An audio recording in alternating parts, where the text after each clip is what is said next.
ఓం శాంతి శాంతి శాంతి.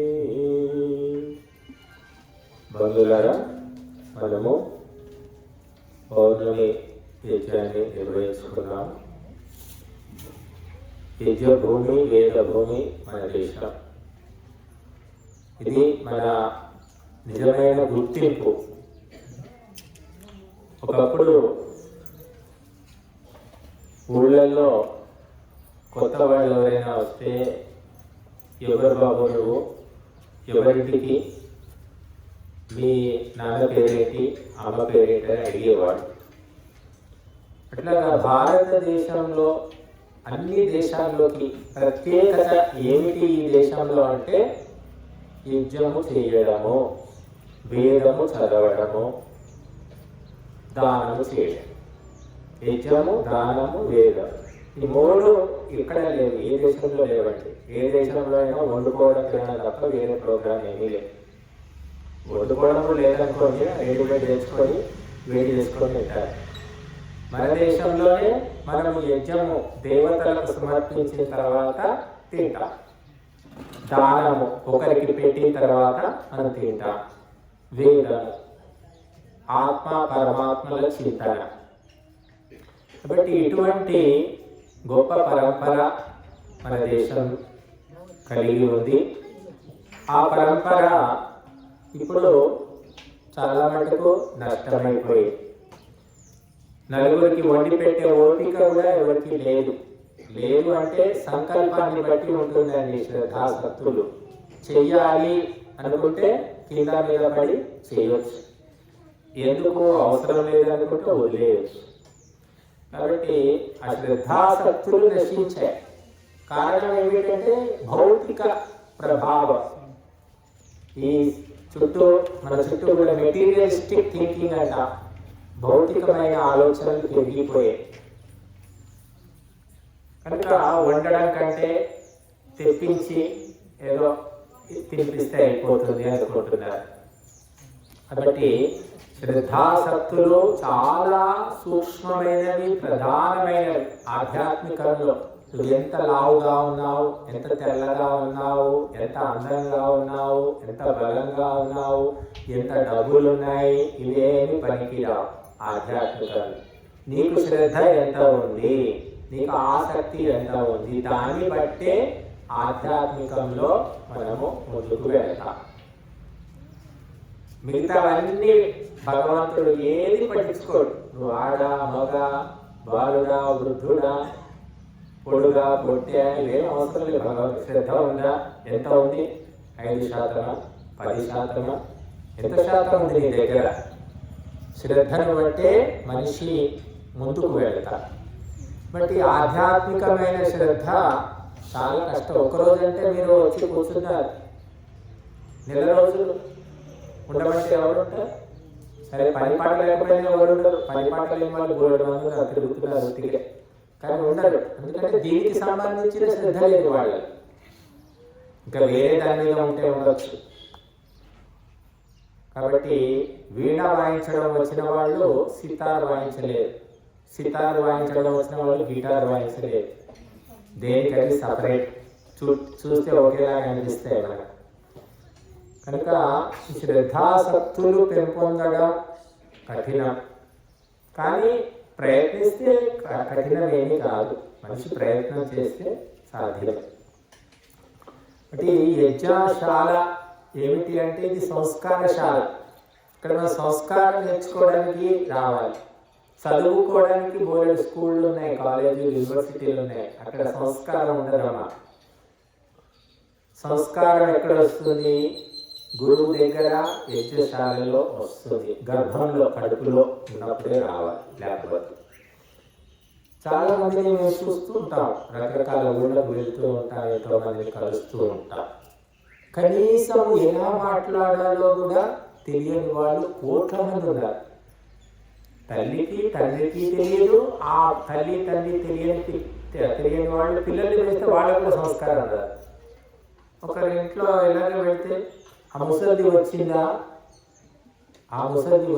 అంటున్నారు. ముసలి అంటే ఎవరు పని అమ్మాయి పని ఆవిడ ఏమో అనుకున్నాను. కానీ తల్లిని ముసలి వచ్చిందా, ముసలివాడు ఉన్నాడా అంటే తండ్రి.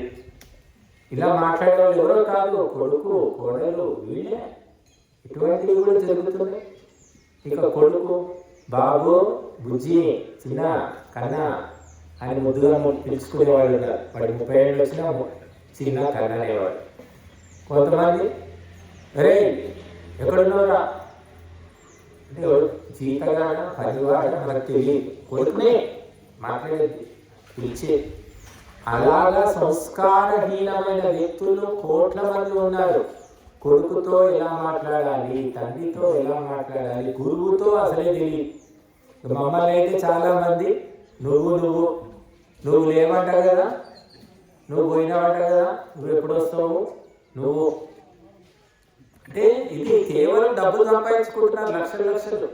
ఆ తెలివితేటలు మాత్రం ఏం తక్కువేం లేవమ్మా, బోలెడు ఉన్నాయి, మా కూడా లేవు అంత తెలివితేటలు.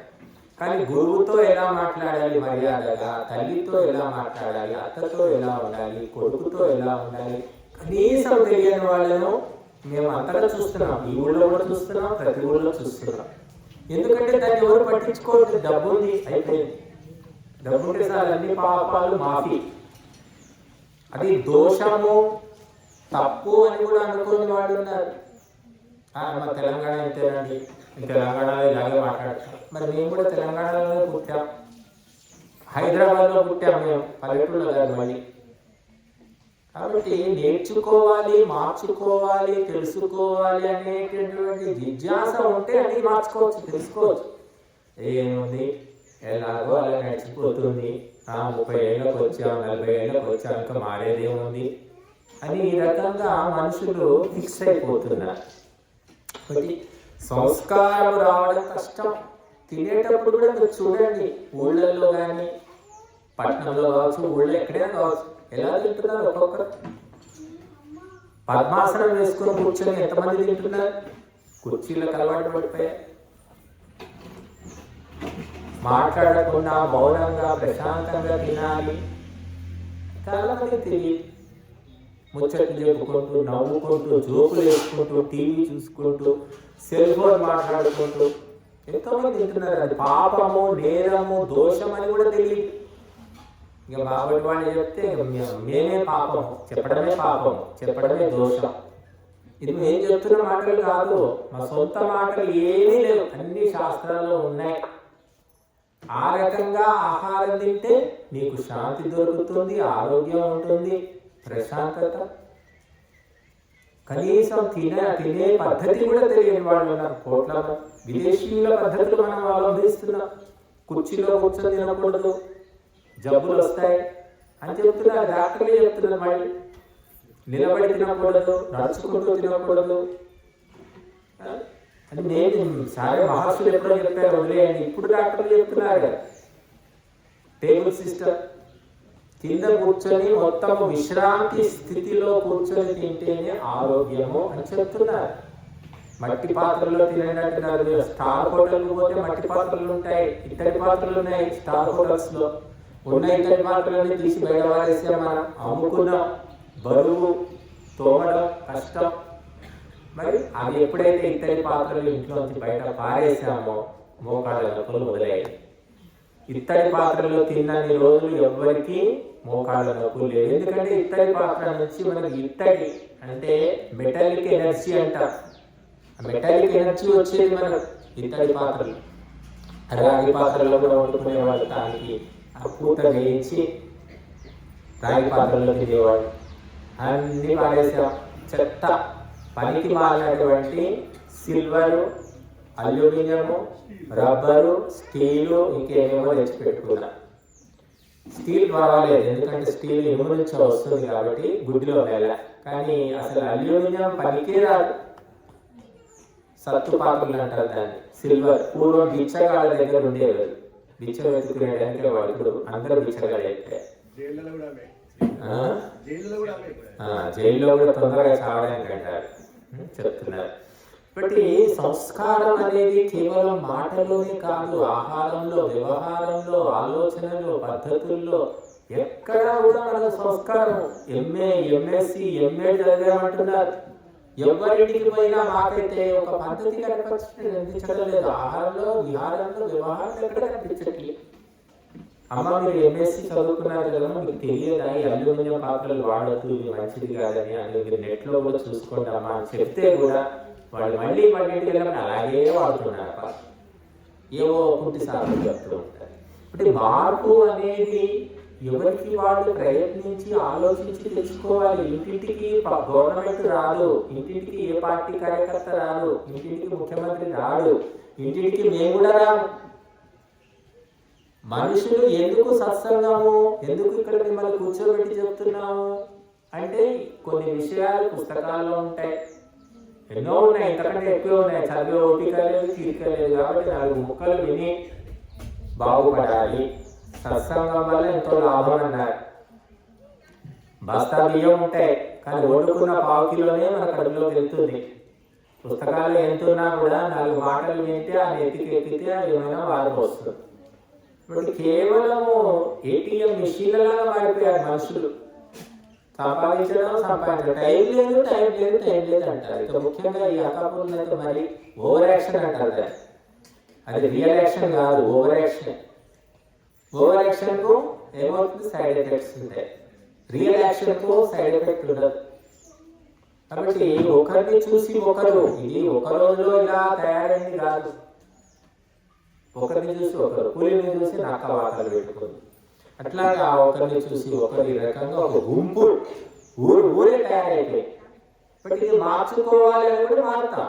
ఎవరు అనుకుంటారో వాళ్ళు మారుతారు. అదే హైదరాబాద్, మీరు అంకాపూర్ కంటే హైదరాబాద్ ఎంత స్పీడ్, ఎంత బిజీగా ఉంటారు తెలుసు, అందరికీ తెలుసు. కానీ అటువంటి హైదరాబాద్లో మేము పుట్టి ప్రశాంతంగా ఉండడము, ప్రశాంతంగా ఉండేలా చేయడము మనం అలవాటు చేసుకున్నాం. హైదరాబాద్లో ఉంటే బిజీగా బిజినెస్ మైండ్తో ఉండాలి. మరి ఇక్కడికి ఎందుకు రావాల్సిన అవసరమే లేదు. కాబట్టి మనిషి యొక్క సంస్కారం అనేది మనిషిని వెంబడిస్తూ ఉంటుంది. మనం ఎక్కడ పుట్టినా సరే పుట్టుకతో వచ్చే సంస్కారాన్ని ఎవ్వరు కూడా మార్చలేదు. మధ్యలో వచ్చినవి మారొచ్చు, తగ్గొచ్చు, అది ఏ విషయం. కానీ పుట్టుకతో వచ్చేవి చాలా కఠినం. అది దాన గుణం కావచ్చు, పిసినారి గుణం కావచ్చు, సేవ కావచ్చు, ప్రేమ కావచ్చు, పుట్టుకతో వస్తాయి కొన్ని. కాబట్టి అది ఎవరు మార్చలేరు అని చెప్పారు, మంచి అయినా చెడైనా సరే. అది అయినప్పటికీ మనిషి ప్రయత్నిస్తే, తీవ్రంగా ఆలోచిస్తే మారుతారు. కాబట్టి మనం అందరం కూడా సంస్కారానికి ప్రాధాన్యం ఇవ్వాలి, చదువుకు కాదు. ఇప్పుడు సర్టిఫికెట్లకు, మార్కులకు, చదువులకు ప్రాధాన్యం ఇస్తున్నాం. సంస్కారానికి ఇవ్వడం, సంస్కారానికి మార్కులు ఉన్నాయా, జాబ్స్ ఉన్నాయా, గుర్తింపు ఉందా, లేదు కాబట్టి దాన్ని ఎవరు పట్టించుకోవట్లేదు. దానివల్ల నష్టం, ఎన్నో రకాలుగా నష్టపోతున్నాం. పిల్లలకు సంస్కారం లేకపోవడం వల్ల తల్లిదండ్రులు బాధలు పడుతున్నారు, చెప్పలేదు, మిగలేదు, కక్కలేదు. చదువు మాత్రం ఫస్ట్ క్లాస్. మనం ఒకరింటికి వెళ్ళాం, వాళ్ళ అబ్బాయి 33 ఏళ్ళు, పెళ్లి కావటం లేదు, పెళ్లి కుదరటం లేదు అని చెప్పారు. ఎంత అంటే అబ్బాయికి 1,50,000 జీతం నెలకు, ఏ అలవాటు కూడా లేదు. పెద్ద లోపం ఏమిటంటే ఆ అబ్బాయికి బట్టతలు ఉంది, జుట్టు పోయింది, కొద్దిగా వెనక కొబ్బరి పీసులాగా లేదు, కొద్దిగా. అది పెద్ద లోటు. ఎన్నో 70 సంబంధాలు వచ్చాయి. ఈ జుట్టు లేదు, ఇక్కడే పోతుంది అన్నమాట. కాబట్టి మనుషులు జుట్టు ఉందా, జుట్టు లేదా, తెల్లగా ఉన్నాడా, నల్లగా ఉన్నాడా, పొడుగున్నాడా, కండలు తిరిగి ఉన్నాడా, ఇవి చూస్తున్నారు బాగానే. కానీ వాడు బుద్ధిమంతుడా, గుణవంతుడా, సంస్కారవంతుడా చూడలేకపోతున్నారు. అంత సూక్ష్మ దృష్టి లేదు. అది అవసరం లేదనుకుంటున్నారు. అవసరం అనుకుంటే అది చూసేవాడు. 1,00,000 జీతం, అమెరికా ఎక్కడైనా వెళ్ళచ్చు. వాడేమంటాడు, మా అమ్మ నాన్న వదిలి నేను ఎక్కడికి వెళ్ళను, ఇక్కడే ఉంటాను అనుకుంటున్నాను నేను అని వాడు చెప్తున్నాడు. అంటే బుద్ధిమంతులకు పెళ్లిళ్ళు కావాలన్నమాట. బుద్ధిహీనులు విగ్గు పెట్టుకుంటే పెళ్లి అవుతుందని చాలా మంది చెప్పారు. అబ్బాయి చెప్తే వాళ్ళ నాన్న కూడా మొత్తుకుంటున్నాడు విగ్గు పెట్టుకోవాలి. కానీ ఆ అబ్బాయి ఇష్టపడ్డాను, ఎందుకు మోసం చేయాలి, కాబట్టి ఇలాగా మోసం చేసే వ్యక్తులకు తప్పకుండా అవుతుంది. ఇల్లు పెట్టుకొని ఉద్యోగం లేకపోయినా ఉందని, ఆస్తులు లేకపోయినా ఉన్నాయని చెప్తే 4 పెళ్లిళ్ళు అవుతాయి. కాబట్టి అటువంటి వ్యక్తులను ఈ సమాజం ఆదరిస్తుంది. అందుకని అలాంటి మోసగాళ్ళు, చీటర్స్ మనకు 7 మంది తయారైపోయాయి. ఇప్పుడు సంస్కారం అనేది చాలా కష్టము అని చెప్పారు, కానీ అది అసాధ్యము మాత్రము కాదు. మనుషులు మార్చుకోవాలి, పద్ధతి మార్చుకోవాలి. అన్నం తినేటప్పుడు మా దగ్గర 50 మంది 100 మంది పిల్లలు క్యాంపులో వస్తే 4 రోజుల్లో ఎవరి లక్షణం ఏంటి, ఎవరి స్థాయి ఏంటి అనేది తెలిసిపోతుంది. గొర్రెలు ఎన్నున్నా ఆ గొర్రెలు కాచే కాపరికి తెలుసు ఏ గొర్రె ఏంటనేది. అన్ని చూడడానికి ఒకేలాగా ఉంటాయి గొర్రెలు, నల్లగా దానికి నల్ల గొర్రెలు ఉంటాయి కదా. కాబట్టి మనము తినేటప్పుడు, మాట్లాడేటప్పుడు, నడుచుకునేటప్పుడు 2-3 గమనిస్తే చాలు, మనిషి ఏమిటనేది మనకు అర్థమైపోతుంది ఎలాంటి వ్యక్తి అని. కొంతమంది తినేటప్పుడు అయితే మరీ భయంకరంగా తింటుంటారు. ఏదో ఎద్దు ఏదో కోడి వచ్చి చేతిలో పడి ఏదో మొత్తం పీకేసినట్టుగా తింటూ ఉంటారు, పద్ధతి ఉండదు. కాబట్టి ఈ భోజనం నుంచి ప్రతి ఒక్కటి కూడా తల్లిదండ్రులు నేర్పాలని చెప్తుంది శాస్త్రం. ఎవరు నేర్పుతారు మరి? అందరూ ఏమనుకుంటున్నారంటే మేము ₹1,00,000 కడుతున్నాం స్కూల్లో, వాళ్ళే నేర్పుతారు. ఎందుకు నేర్పుతారు? హాస్టల్ పంపిస్తున్నాం, లక్షలు పెడుతున్నాం, హాస్టల్లో పోయి ఏమవుతున్నారు? కోతి పోయి కొండ పుచ్చుకుంటున్నారు. ఉన్న లక్షణాలు కూడా పోతున్నాయి అక్కడ హాస్టల్లో. ఎందుకంటే అక్కడ ఒక కోతి పోతే అక్కడ 100 కోతులు ఉన్నాయి. కనుక మనము తల్లిదండ్రి స్పష్టంగా చక్కగా పునాది వేస్తే దాన్ని ఎవ్వరూ కూడా మార్చలేదు. కాబట్టి తల్లిదండ్రి యొక్క బాధ్యత. అందుకే తల్లి దేవత, తండ్రి దేవత అన్నారు. ఎప్పుడు దేవతలు వాళ్ళు అంటే వాళ్ళ కర్తవ్యం నెరవేర్చినప్పుడు దేవతలు ఎట్లా అవుతారు? కాబట్టి తల్లి తండ్రి కర్తవ్యాలు నెరవేర్చడం లేదు కాబట్టి ఈ పోలీస్ స్టేషన్లు సరిపోవట్లేదు, కోర్టులు సరిపోవట్లేదు, ఏమి సరిపోవట్లేదు. ఓపిక లేదు, తీరిక లేదు, ఆలోచన లేదు, తెలివి లేదు, ఏదైనా కారణం కావచ్చు. ఇంట్లో పెద్ద మనుషులు కూడా పాపం వాళ్ళు ఏదైనా చెప్తే ఊరుకో, నోరు మూసుకో, బయటికి పో, నిన్ను ఎవరు అడిగారు, ప్రతి దానికి వస్తావు అని వాళ్ళ మీద కేకలు వేసుకుంటారు. కాబట్టి ఇది మనకి ఎందుకు తలపెట్టిన వాళ్ళు కూడా ఏమి నీతిలో చెప్పట్లేదు. కాబట్టి మనము యజ్ఞశాలలో గురువుల యొక్క ఉపదేశం ఎంతో కొంత వింటూ ఉంటే కొంత మనలో మార్పు వస్తుంది. ఇది ఒకరి కోసమో చెప్తుంది కాదు, ఇది అందరి కోసం, అందరూ బాగుండాలని చెప్పి. కేవలము విద్యతోటి సరిపోదు, చదువు భౌతిక విద్య ఒకటి మాత్రమే సరిపోదు. అందుకే అధ్యాత్మ విద్యానాం అని చెప్పారు. అన్ని విద్యలలో శిరోభూషణము, శిరోమణి ఏ విద్య అంటే ఈ విద్య.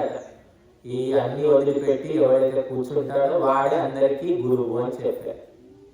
అన్ని పట్టుకున్న వాళ్ళు గొప్పవాళ్ళు కాదు మన దేశంలో. రాజు కూడా సింహాసనం దిగి తల వంచేది ఎక్కడ అంటే గోచి పెట్టుకున్న సాధువు దగ్గర. ఇది మన యొక్క పరంపర. కాబట్టి భర్త భార్య ముందు తల వంచుతాడు. ఎందుకు అంటే ఆమె అన్నపూర్ణ, సంపాదించి మొత్తం ఆమె చేతిలో పోస్తాడు. తను ధికారి కావాల్సిందే, మొత్తం ఇచ్చేసి నీవు నీ బిడ్డలు నీ కొడుకులు ఏమన్నా చేసుకొని అని వదిలిపెట్టి అడవికి పో. అది మన యొక్క పరంపర. కాబట్టి ఆ భార్య ఆ డబ్బులన్నీ తీసుకొని ఒళ్ళంతా బంగారం దిగేసుకొని మురిసిపోదు. ఆ ధనంతో కుటుంబాన్ని నడుపుతుంది, పిల్లలను సక్రమంగా ఎవరికి ఎంత ఇవ్వాలో ఇస్తుంది. అది తెలుసు కాబట్టి ఆమెకి ఇస్తున్నాడు. బట్టి మనము మన సంస్కృతి ఏమిటంటే త్యాగము. భర్త త్యాగం చేస్తాడు, భార్య త్యాగం చేస్తుంది, పిల్లలు త్యాగం చేస్తారు, అందరూ త్యాగం. ఒక త్యాగం చేసి ఒక భోగం ఉంటే ఏమవుతుందంటే నష్టం. అందరూ త్యాగమై ఉన్నప్పుడు సమస్య లేదు. ఇక్కడ అందరూ సేవ చేసేవాళ్ళు ఉంటే హెచ్చు తగ్గులు లేవు. చేస్తే ఒకరే ఇద్దరు వాళ్ళు ఉంటారు, వాళ్ళే చేయాలి. ఈ యజ్ఞకుండాలు అలకాలి, వీటికి బొట్టు పెట్టాలి అంటే ఒకరే. అదే మన నరసారెడ్డి భార్య లక్ష్మీబాయ పేరే, లక్ష్మీబాయ. ఆమెనే చేయాలి, లేకపోతే ఎవరు లేరు.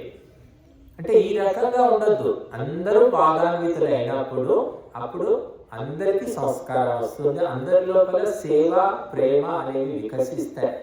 ఇంట్లో కూడా చూడండి, వండితే తల్లే వండి పెట్టాలి. ఆమె జబ్బు చేసినా, జ్వరం వచ్చినా, చేతకాకపోయినా ఆమెనే చేసి పెట్టాలి. వేరే వాళ్ళు చెయ్యరు, నేర్చుకోవాలనుకోరు, సహాయపడాలనుకోరు. అప్పుడు ఆ తల్లి ఎంతో బాధపడుతుంది. అయ్యో నేను జ్వరం వచ్చి లేవలేకుంటే కూడా నేనే చేయాలి, ఏంటి కష్టం, ఏంటి బాధ అని ఆమె ఏడుస్తుంది. కాబట్టి కుటుంబంలో కానీ సమాజంలో కానీ అందరి లోపల సేవా భావన, అందరూ రావాలి, సమయానికి అందరూ రావాలి, అందరూ పాల్పంచుకోవాలి. ఇది ఒకరి ఇల్లు కాదు, ఇది మనం ఎక్కడ పోయినా సరే మనం తెలుసుకుని ఆ రకంగా వెళ్ళాలి. అదే మానవత్వం అంటారు, దాన్ని ధర్మం అని కూడా అంటారు. కాబట్టి అటువంటి భావన మనకి ఎక్కడ కూడా మనకు కనిపించడం లేదు, కుటుంబంలోనే కనిపించట్లేదు. ఇక బయట ఎక్కడ చేసి ఆ తల్లి బాధపడాల్సింది తప్ప పిల్లలు చూస్తూ ఉంటారు తప్ప పట్టించుకోరు. అలాంటి కుటుంబాలు ఎన్నో ఉన్నాయి. ఎందుకంటే అటువంటి చదువు చెప్పట్లేదు ఎక్కడ కూడా. చదువు ఏమిటంటే వ్యవహారానికి ఉపయోగపడే చదువు లేదు, కేవలము డబ్బు సంపాదించే చదువు తప్ప మనిషిని అర్థం చేసుకొని సహకరించుకునే చదువులు ఎక్కడ చెప్తున్నారు? ఇప్పుడు అబ్బాయి 1.5 లక్షలు సంపాదిస్తున్నాడు, విదేశాలకు వెళ్ళే అవకాశం ఉన్నా వెళ్ళట్లేదు అబ్బాయి. అమ్మ నాన్న ముఖ్యమైన ఉన్నాడు. ఎంతమంది ఉంటున్నారు? అమ్మ నాన్న కాళ్ళ వేళ బతికిలాడిన మంచంలో పడి ఉంటాడు, తండ్రి అనారోగ్యంతో ఉంటాడు, అయినా వాడు వెళ్ళిపోతాడు విదేశాలకు. నేను పంపిస్తాను ఆయన 40,000 50,000 పని మనిషిని పెట్టుకోని అంటాడు. ఇది కూడా కొంత నయమే ఉంది, అసలు పూర్తిగా వదిలించుకున్న దానికంటే ఆ డబ్బులను ఇచ్చి మోహన కొడుతున్నాడు కదా అని ఆ తల్లిదండ్రులు ఏదో దాంట్లో సంతృప్తి చెందుతారు. బట్టి మన సంస్కారం అనేది బలీయంగా, మనం ఎప్పుడో సినిమాలు కూడా తీశారు. ఆ పండరి ఆయన పేరేంటి, పాండురంగ మహత్యం అనే సినిమా తీశారు. అందుక అట్లా తల్లిదండ్రులు కూడా అంత సంస్కారవంతులుగా దేవతలుగా ఉన్నారు. కాబట్టి మన దేవతల సంస్కృతి అని చెప్పారు. ఇది రాక్షసుల సంస్కృతి కాదు. ప్రతి ఒక్క విషయంలో దేవతల్లాగా ప్రవర్తించేవాళ్ళు. అందుకే వాళ్ళ ఫోటోలు పెట్టుకున్నాం, రాముడు సీత ఫోటో పెట్టుకున్నాం, రుక్మిణి కృష్ణుడు, హనుమంతుడు, శివుడు, వీళ్ళంతా దేవతలు, దివ్యమైన గుణకరణ స్వభావాలు కలిగిన వాళ్ళు. మనం కూడా అటువంటివి పెంపొందించుకోవాలని వాళ్ళ ఫోటోలు పెట్టారు. కానీ వాళ్ళ ఫోటోలు పెట్టుకొని మనం ఏం చేస్తున్నాము అంటే మనుషుల కంటే కూడా దిగజారిపోతున్నాం. ఇప్పుడు ప్రతి ఒక్క విషయంలో కక్కుర్తి అంటారు, కక్కుర్తి, లేఖితనము, అటువంటి లక్షణాలు దేవతల్లో ఉండవు. తిను, నువ్వు తిను, నీ కడుపు నిండితే చాలు, నాకు నీ కడుపు నిండిందా లేదు చెప్పు, లేకపోతే తీసేసుకో అని మొత్తం వడ్డించేస్తాడు. వాళ్ళు మాడింది, మా కడుపు మాడింది, మాకేం మిగలేదని బాధ ఉండదు. అది దేవతల యొక్క లక్షణం. ఇక అసురుల లక్షణం ఏంటంటే ఈ పూటకు తిన్నాం, మళ్ళీ సాయంత్రంలో మరి ఉంటాయి ఏర్పాట్లు, నీవు తిన్నావా లేదా అడిగేవాడు. నా కడుపు నిండింది, సాయంత్రానికి కూడా నిండుతుందా ఉంటుందా అని అడుగుతాడు. బట్టి భారతదేశం ప్రపంచానికి జగద్గురువు అంటే ఈ లక్షణాల వల్ల, ఈ అలవాట్ల వల్ల, ఈ సంస్కారం వల్ల. ఆ సంస్కారాలన్నీ పోగొట్టుకుంటే 1000 ఏళ్ల కిందట జపాన్లో, చైనాలో హోటల్స్ ఉండేది, హోటల్ సంస్కృతి ఉందండి. 1000 ఏళ్ల హోటల్ ఇప్పటికీ జపాన్లో నడుస్తున్నాయి. అంటే డబ్బులు ఇవ్వాలి, కొనుక్కోవాలి, తినాలి. కానీ మన దేశంలో హోటల్ కల్చర్ ఎప్పుడు స్టార్ట్ అయింది చెప్పండి? 50 ఏళ్ళు కూడా రాలేదు. అంతకుముందు ఎవరి ఇంటికి పోయి అమ్మ ఆకలి అన్నం పెట్టమ్మా అంటే ఎవరైనా పెట్టేవాడు. కూర్చో, తీసుకో, తిను అని పెట్టేవాడు. ఇప్పుడు అమ్ముకోవడమే. ప్రతి ఒక్కటి దుకాణం తెచ్చుకో, నువ్వు ఎంత అమ్ముకుంటే అంత గొప్పవాడి. ఉచితంగా అన్నం, ఆకలితో ఉన్నామంటే అన్నం పెడితే వాడు గొప్ప కాదు. ఇప్పుడు అమ్ముకుంటే గొప్ప. అంటే అన్నాన్ని అమ్ముకోవడం, పాలు అమ్ముకోవడం, కూరగాయలు అమ్ముకోవడం, అమ్మను కూడా అమ్ముకోవడమే. ఇప్పుడు అమ్మ కూడా అమ్మకానికి సిద్ధంగా ఉంది మార్కెట్లో. సరోగేట్ మదర్ అంటున్నారు. అంటే డబ్బులు ఇచ్చి బిడ్డలు కనడానికి ఆ తల్లి కడుపును కొనుక్కుంటారు. 3 లక్షలు, 5 లక్షలు, 20 లక్షలు, ఆ తల్లి స్థాయిని బట్టి. కూలీనాలు చేసుకునేది ఉందనుకోండి, 3 లక్షలు, 2 లక్షలు ఇచ్చేసి ఆ కడుపులో బిడ్డ పుట్టిన తర్వాత బిడ్డను తీసుకొని తల్లిని ఆ 3 లక్షలు ఇచ్చి గెంటేస్తారు. సరోగేట్ మదర్ అంటే అద్దె తల్లులు అంటారు. భారతదేశం అంతటా చట్టం అయింది అది. నీకు పెళ్లి చేసుకోవాలని లేదు, పిల్లలు కావాలి అనుకుంటే సరోగేట్ మదర్. ఏవో దానికి రూల్స్ పెట్టారు, పార్లమెంటే బిల్లు పాస్ చేసింది. కనుక ఇటువంటి సమాజంలో సరే ప్రపంచంలో ఎక్కడో జరగడం లేదండి, భారతదేశంలోనే జరుగుతుంది. కాబట్టి ఇటువంటి దేశంలో ఇప్పుడు ఇటువంటి సమాజంలో ఇటువంటి కాలంలో నీతి వాక్యాలు నచ్చకపోవచ్చు, కానీ తిరిగి తిరిగి తిరిగి మళ్ళీ అక్కడికి రావాల్సిందే. భూమి గుండ్రంగా ఉంది, ఎక్కడ తిరిగినా మళ్ళీ అక్కడికి రావాల్సింది. కనుక మధ్యలో వచ్చినటువంటి దురాచారాలు మధ్యలోనే పోతాయి, ఎప్పటికీ ఉండవు.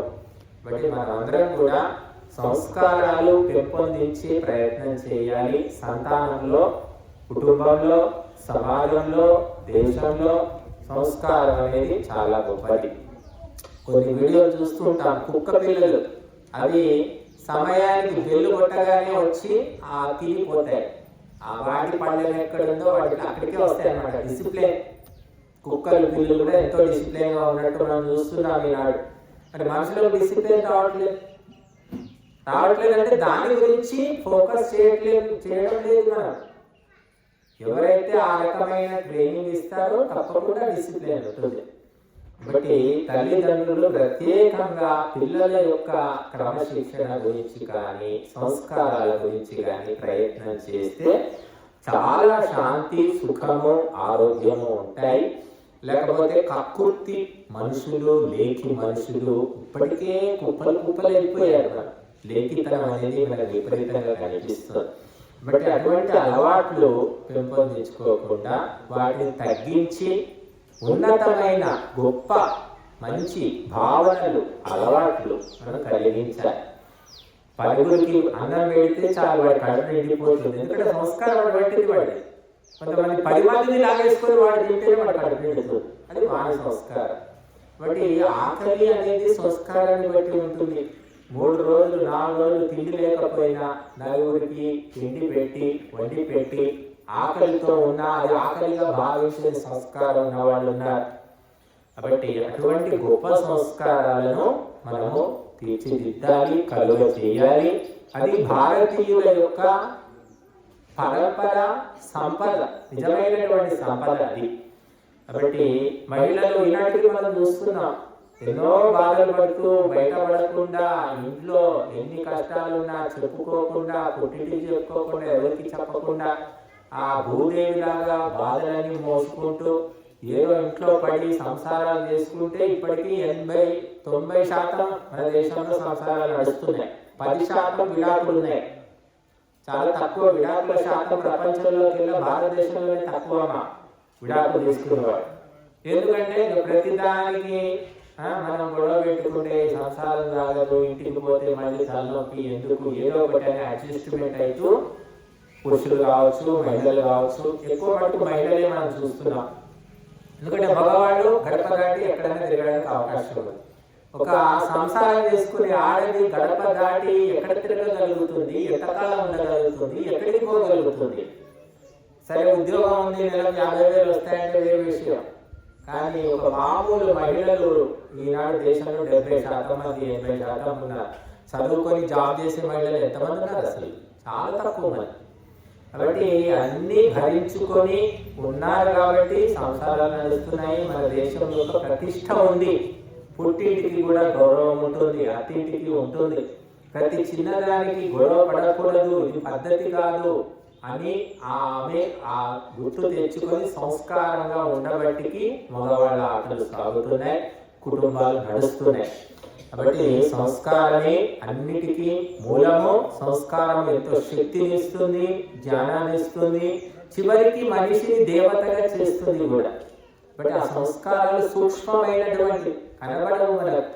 నిలబడి తింటే కడుపు నిండుతుంది, నడుచుకుంటూ తింటే కడుపు నిండుతుంది, కూర్చొని తింటే కడుపు నిండుతుంది, మౌనంగా తింటే కడుపు నిండుతుంది, మాట్లాడుకుంటూ తింటే కడుపు నిండుతుంది. కానీ తర్వాత కలిగే పరిణామాలు ఎవరు ఊహించలేదు. ఏ రకంగా తింటున్నావనే దాన్ని బట్టి నీ మనస్సు కూడా తయారవుతుంది అని చెప్పారు. అన్నము కూడా ఒక ఉపాసన. మౌనంగా ప్రశాంతంగా తిను, ఎవరి మీద ఈర్ష్య పెట్టుకోకు, ఎవరి గురించి మాట్లాడకు, ఏకాగ్రతతో తపస్సు చేసినట్టు తినాలి. అప్పుడు మనస్సులో మార్పు వస్తుందని చెప్పారు. బట్టి ప్రతి ఒక్కటి సంస్కారానికి సంబంధించినటువంటి విషయం. కనుక అందరం కూడా సంస్కారాలు పెంపొందించుకొని మనం మన కుటుంబాలను, వంశాలను, జీవితాలను ఉద్ధరించుకుందాం. ఓం శాంతి.